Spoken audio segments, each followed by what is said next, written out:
SV kids TV Tamil. ஒரு நாள் மாலை நேரம் சிறிய கிராமத்தின் வழியாக மெதுவாக காற்று வீசியது. தெருவோரத்தில் இருந்த பெரிய ஆலமரத்தின் கீழ் 2 சிறிய குழந்தைகள் விளையாடிக் கொண்டிருந்தார்கள். ஒருவன் பெயர் அருண், மற்றொருத்தி அவன் தங்கை ராதா. அண்ணா, என்னையும் பிடி என்று சிரித்தபடி ஓடினாள் ராதா. அவர்களின் அப்பா முனுசாமி ஒரு விவசாயி, அம்மா லட்சுமி அன்பான பெண். குடும்பம் செல்வம் அதிகம் இல்லாவிட்டாலும் அன்பு நிறைந்த வீடு.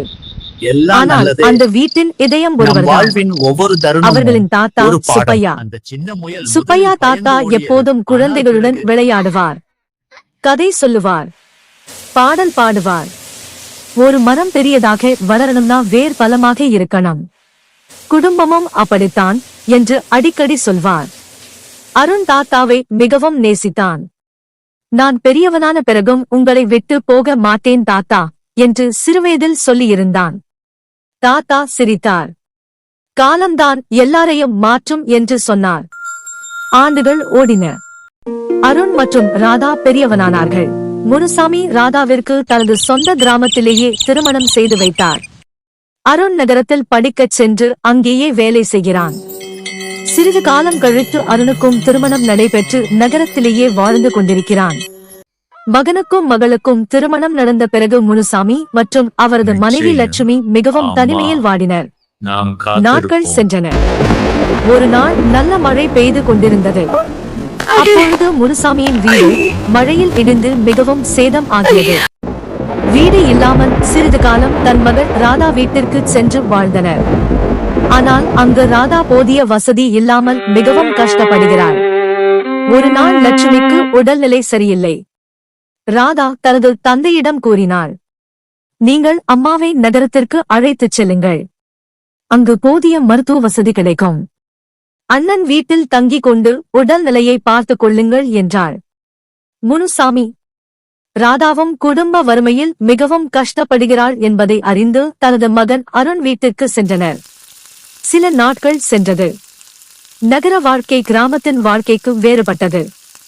ராமசாமிக்கும் லட்சுமிக்கும் நகர வாழ்க்கை பிடிக்கவில்லை. இருந்தாலும் வாழ வேண்டும் என்ற கட்டாயத்தில் இருந்தனர். இவர்கள் இருப்பது அருணின் மனைவிக்கு பிடிக்கவில்லை. உங்க அப்பா அம்மா இருக்கிறதால குழந்தையை கவனிக்கவே கஷ்டமா இருக்கு என்று அடிக்கடி கூறினாள். நகர வாழ்க்கை, வேலை அழுத்தம், பணம், கடன், பொறுப்புகள் எல்லாம் அருணை மெதுவாக மாற்றின. அருண் அமைதியாக இருந்தான். ஆனால் அந்த அமைதி ஒரு நாள் தவறான முடிவாக மாறியது. ஒரு நாள் காலை, அப்பா, சில நாளைக்கு முதியோர் இல்லத்தில் இருந்துட்டு வாங்க என்றான் அருண் கண்களை தவிர்த்தபடி. அந்த வார்த்தை முனுசாமி மற்றும் லட்சுமியின் இதயத்தை கிழித்தது. நாங்கள் உனக்கு பாரமாப்பா என்று மெதுவாக கேட்டார். அருண் பதில் சொல்லவில்லை. அந்த மௌனம், அதே பதில். முதியோர் இல்லத்தின் வாசலில் இறங்கிய போது அவளது கையில் ஒரு சிறிய பை மட்டுமே இருந்தது. ஆனால் இதயத்தில் உடைந்த உலகம். ஆண்டுகள் சென்றன. அருணும் தனது தாய் மற்றும் தந்தையை சென்று பார்க்கவில்லை. அவர்களும் மிகவும் மன அழுத்தத்துடன் முதியோர் இல்லத்தில் இருந்தனர். அருணின் குழந்தை சிறுவன் ஆனான். அவன் மகன் பெயர் ஆதி. ஆதி மிகவும் சுறுசுறுப்பானவன். அவன் சிரிப்பு வீடு முழுவதும் மகிழ்ச்சியை நிரப்பியது. ஆனால் அந்த வீட்டில் இன்னும் ஒரு வெற்றிடம் இருந்தது. அது தாத்தா பாட்டியின் இடம். ஒரு நாள் பள்ளி விடுமுறை. ஆதி பூங்காவிற்கு செல்ல வேண்டும் என்று பிடிவாதம் பிடித்தான். அருண் அவனை நகர பூங்காவிற்கு அழைத்துச் சென்றான். அதே பூங்காவிற்கு முதியோர் இல்லத்தில் இருந்து முதியவர்கள் வந்திருந்தனர். அன்று மக்கள் கூட்டம் அதிகம். சிறிது நேரத்தில் அருணுக்கு ஒரு போன் கால் வந்தது. அவன் கவனிக்காமல் பேசிக் கொண்டிருந்தான். அந்த நேரத்தில் ஆதி ஒரு வண்ண பலூனை பார்த்து சாலையோரம் ஓடினான். அவனுக்கு தெரியவில்லை, வேகமாக ஒரு லாரி வந்து கொண்டிருந்தது. கண்ணா, நில் என்று ஒரு குரல். ஒரு முதியவர் திடீரென ஓடி வந்து ஆதியை தள்ளி காப்பாற்றினார். ஆதி பாதுகாப்பாக விழுந்தான். ஆனால் அந்த முதியவர் சாலையில் விழுந்தார். மக்கள் கூடினார்கள். அருண் அதிர்ச்சியுடன் ஓடி வந்தான். ஐயோ, யார் இந்த பெரியவர்? முதியவர் மெதுவாக கண்களைத் திறந்தார். அருண் பார்த்தவுடன் உடம்பே நடுங்கியது. ஆ, அப்பா என்று அலறினான். அருணின் கண்களில் கண்ணீர் வழிந்தது. அப்பா, நீங்களா இது? முனுசாமி மெதுவாக சிரித்தார்.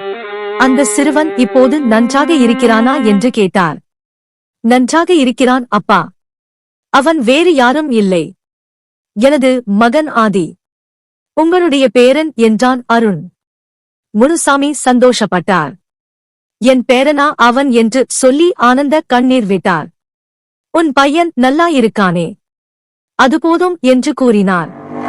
அந்த நொடி அருணுக்கு தனது சிறுவயது நினைவுக்கு வந்தது. தன்னை தோளில் சுமந்த தந்தை, காய்ச்சலில் இரவு முழுவதும் விழித்திருந்த தாய், பசியோடு இருந்தும் தனக்கு உணவூட்டிய பெற்றோர்.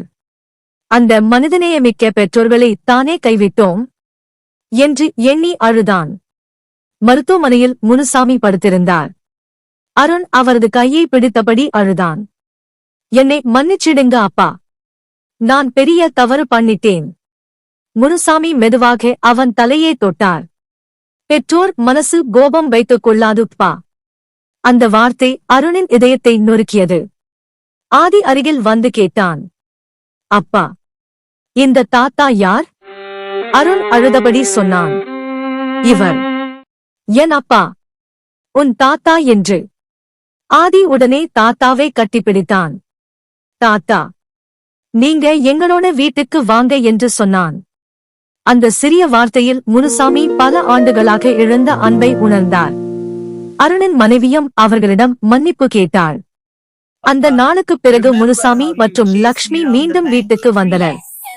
வீட்டில் மீண்டும் சிரிப்பு திரும்பியது. ஆதி தினமும் தாத்தா பாட்டியிடம் கதை கேட்பான். ஒரு நாள் ஆதி கேட்டான், தாத்தா, நீங்கள் ஏன் எங்களுடன் இருக்காமல் தனியா இருந்தீங்க? அருண் தலைகுனிந்தான்.